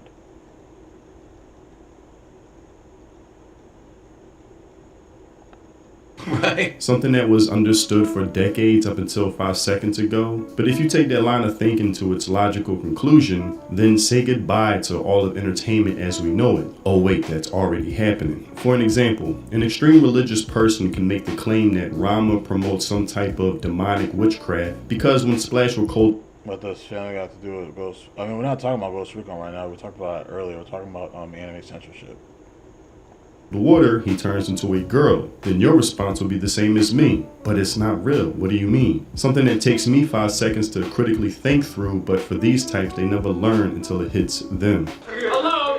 Anybody home? Hey, think would fly. But even past that, the general point I was trying to make is that censorship doesn't stop at one thing. It always spreads. And it lends way to the saying, being able to see the forest through the trees. Don't get so caught up on this one detail, but try to see the bigger picture. It's the principle of the whole thing. It's principalities in this. Something I assume most people do, but increasingly I'm learning that just isn't so. And everyone who's been cheering on the censorship of Japanese media for years, well, within the past week or so, censorship has been moving like a tsunami, taking away so much more with it that these people love as well. And I hate to say, we told you so. Even in the... Imagine if they were to make a new Berserk series and that series has been censored. They censored it. Do you know, like, the backlash for that would be so huge. Like, it would be astronomically huge, man. Because so many people read Berserk, man. Like, literally the first chapter of Berserk is Guts piping a demon. Like, Imagine they just censored that entire thing, bro. Like, if they censored Berserk, Berserk would not be Berserk, man. The Sarkeesian is trying to join the fight with those she used to be against. You could not live with your own failure. Where did that bring you? Back to me. And real quick, shout out Greenline. I told him I would use that reference that he came up with in the recent live stream, so good luck, bro. But now she's come out of the woodwork, calling out the pro-censorship types because now it's coming for her interests. When over a decade ago, she helped create the gateway for everything that's happening now. She created the dragon that eventually eats its own tail, cannibalizing itself, and there were those who tried to warn her, but she didn't listen. So yes, Samus wasn't a damseled woman waiting at the end of the game as a trophy. Rather, her body itself became the prize awarded to players for a job well done. Yes! That's awesome! Instead of people consuming a medium they constantly express disdain for with certain aspects of it, I wish they would just go somewhere else rather than try to change everything about it or destroy it outright. And even still, in my latest video, when I express these concerns, people in the comment section will completely miss the point I was trying to make. That Shimoneta, an anime where the story revolves around a I'm telling you, man, we're heading into this society. We're heading into this Shimoneta society, man. I'm telling you, man, with all this censorship. totalitarian society where sexual expression or anything perceived as such warrants immediate penalty is a world we are slowly approaching under the guise of safety, because safety is always the Trojan horse they try to use. And even still, I received a comment saying, well, what's wrong with a, let's say, corn-free society? And it made me think, no matter how much I try my best to articulate my message, the overall point will still go over people's heads, unable to see the forest through the trees. First of all, in Shimoneta, it's not just about objective corn. It's about anything that can be perceived as such. Like there's a character who literally removes basketball rims from the school's gym because it can be perceived as condoms, leading to lewd thoughts, jokes, or behavior, meaning it's subjective to the person at hand doing the judging. And once you hand that type of power to a person or entity, it's like a drug, to where they literally start to power trip, wanting to attain more of it. And that's the bigger point at hand. And this has to do with a lot of stuff happening in entertainment, pop culture today, because a lot of people are just taking things out of context and just trying to push this narrative onto it. Like, when something is supposed to be like fun and entertainment and entertaining, people just try to make it into this political thing, and it gets really annoying. Like I said, that's what's happening right now with this whole internet censorship. What's happening with gaming, all this stuff. Like, people are just trying to push so many of these political narratives onto it and trying to like push this message, and it just takes away from people's fun. And I was trying to address. And then they followed up with a comment basically saying fan service for them is world breaking and ruins the immersion for them. And they referenced Delicious in Dungeon, a scene where the character crawls through a hole and the camera unnecessarily pans to her ass. Nice chance. And when I read that, I was actually truly shocked. And I mean no disrespect with this response, because the commenter wasn't smug or trying to be snarky with their comment, and I actually appreciate that. But it made me think, did this person just start watching anime a few years ago? That's nothing. Exactly. Like, it's always been an anime. Like, again, this is Japanese culture. This is Japanese culture. And it's for, and mind you, like, these series are rated for a mature audience. Like, again, these are not for kids. All programming has their age limit, their age range on what ages can watch. It's that simple. Now, granted, I feel like television back in the day, like in the early 2000s and 90s, I feel like TV was a bit more mature. Like, I said this time and time again, I feel like Justice League, like Batman the Animated Series, Justice League, like, going back to watch those shows, like, I'm just watching these shows, I'm just like, damn, like, the dialogue for these shows, dude, like, damn, this is for kids? These are for kids? Like, this is on Cartoon Network? Like, the dialogue was really strong. And not just for those shows, but for a lot of series, too. I feel like the dialogue for a lot of series, like, when you go back and really watch these series, like, bro, like, there's a lot of mature stuff in these series, like in these old school series, and I don't mean that like in a bad way. I mean that in a good way. Like, it teaches, like, they were teaching kids life lessons that grows on you, and I really appreciate that. Like we just don't get series like that anymore. Nothing new in anime was kind of tamed actually compared to other types of fan service, but basically that's what fan service is, and it's been like that since the 70s, possibly earlier, with certain anime having more or less of it. It's almost like complaining that there's horror in a horror film, or that in Game of Thrones you might randomly see a woman walk around topless. It's an HBO show, so it's... And again, I don't understand why the people who get upset at things like anime, they're the same people who love things like Game of Thrones. Like, I personally never watched Game of Thrones, but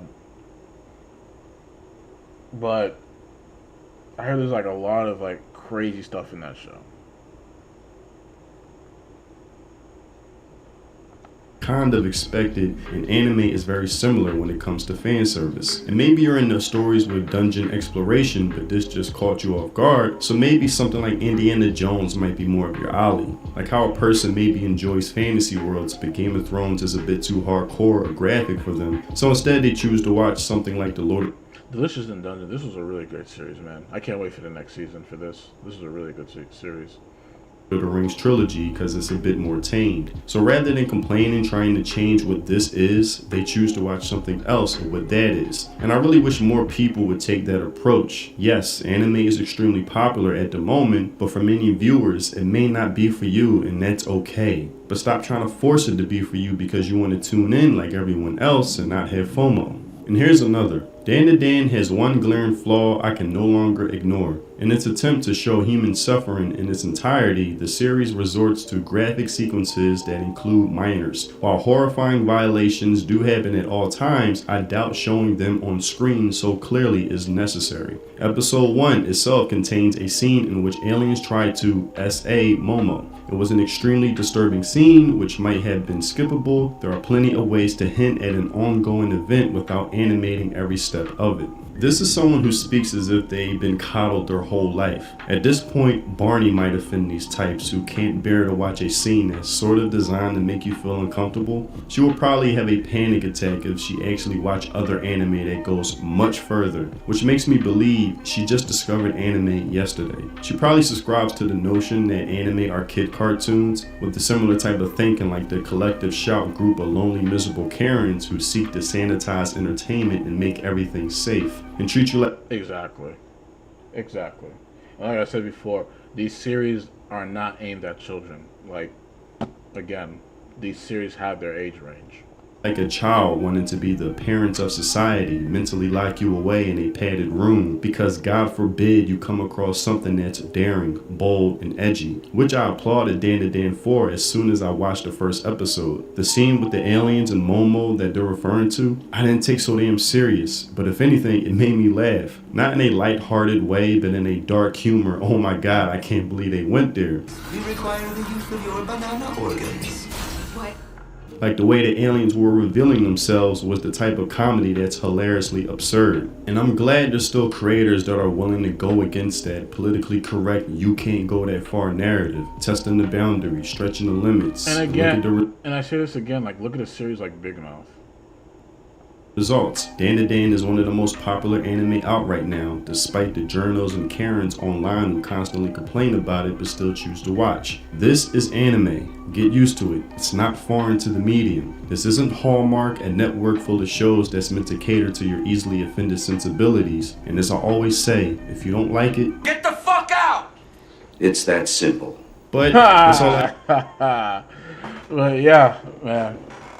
Great video from Monte Sensei. Give him a watch. Subscribe to his channel if you get a chance. I'm watching the second core of Dan to Dan right now. Dawn to Dawn, I mean, right now. It's not bad. I personally still think Call of the Night is the best for this season for me in terms of what I'm watching. Like I just watched the recent episode today, man. Like I don't know what it is, man. Every new episode of Call of the Night is just so freaking good, man. Like, and I cannot skip the intro, man. The intro for Call of the Night is just so good, man. Like I freaking love that series, man. I just want to play the intro again real quick because it's just so good, man.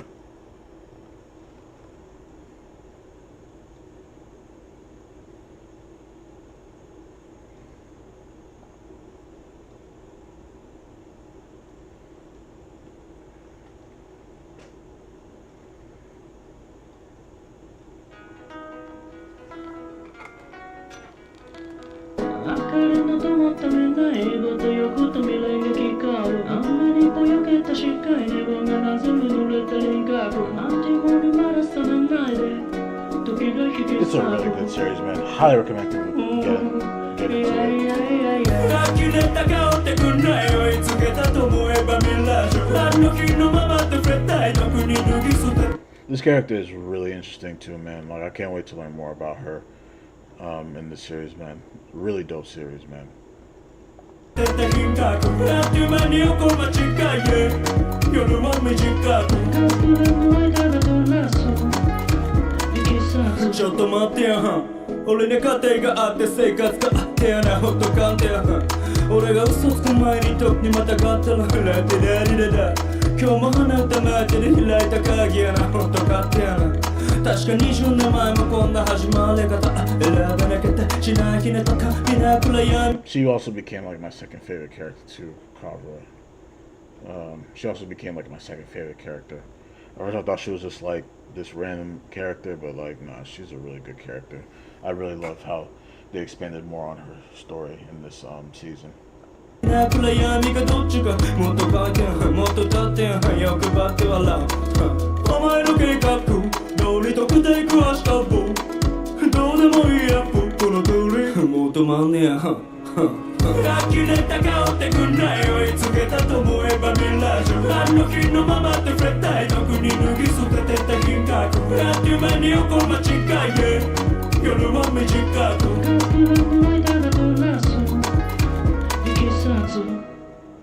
Oh man, it's every week with the new release of an episode, man, it just gets better and better, man. Like, why is this series so good? Like, I was not expecting this to be this good, man. I thought it was gonna be the same with the last season. Like, the first season was good. It was a good watch, but this season, man, like, oh man, it just cranked up. They cranked it up by 100, man.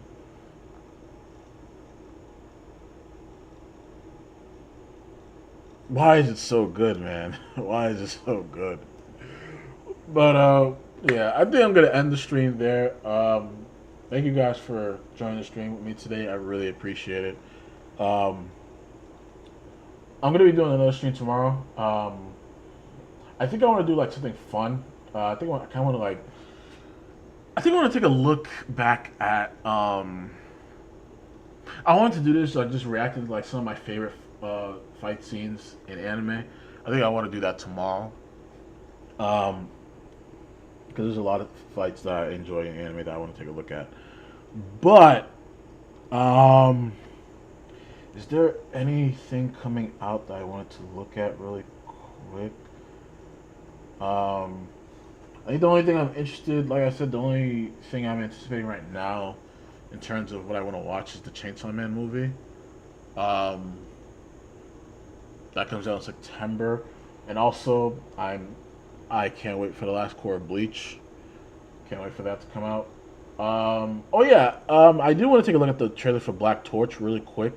I don't know if I watched that with you guys yet. Torch trailer. I do want to take a look at this real quick. This came out a while ago. I just want to take a look at the trailer really quick. So Black Torch, the author of this series, I read his recent work called Heart. I think it was Heart Gear, Heart Row. I believe it was Heart Gear. I read that while I'm still currently reading it. Pretty good read. I really love his artwork. I believe so. This series, Black Torch, was a series that was canceled, but for some reason it's getting an anime adaptation, which I feel like this could pave the way to a lot of things, to a lot of series that have been canceled in Shonen Jump and beyond, and giving them the opportunity to have an anime could like garner some popularity in a way and possibly bring the series back and continue the serialization of it. But yeah, I want to take a look at this. So let's take a quick watch before we end it there.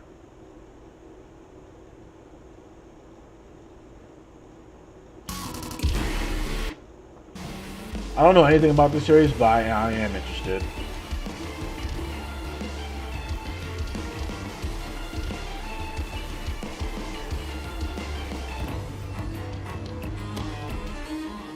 The aesthetic kind of reminds me of the 1,000 Year Blood War reveal. The aesthetic.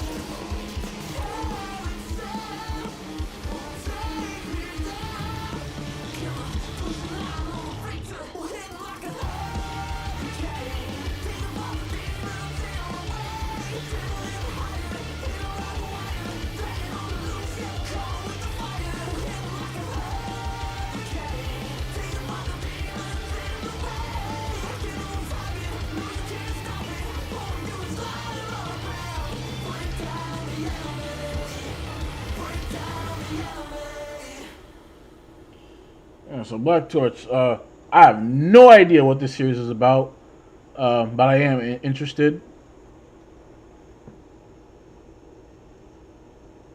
Who's producing it? 100 Studio. So I'm not familiar with their work, but really want to watch this. I think the animation looks pretty solid. Oh no, 100 Studio. I think that's the name of it. 100 Studio. Yeah, can't wait for this. But I'm gonna end it there. Thank you guys for watching. I really appreciate it. Don't forget to leave a like, subscribe, follow me on social media. All my links are in the description below. Really appreciate it. I still need to work. I'm still working on some videos I need to upload. Some artwork I've been drawing. Still working on my graphic novel. Still working on other artworks. But yeah, thank you guys for watching. This is the Waveler, and I'm signing out.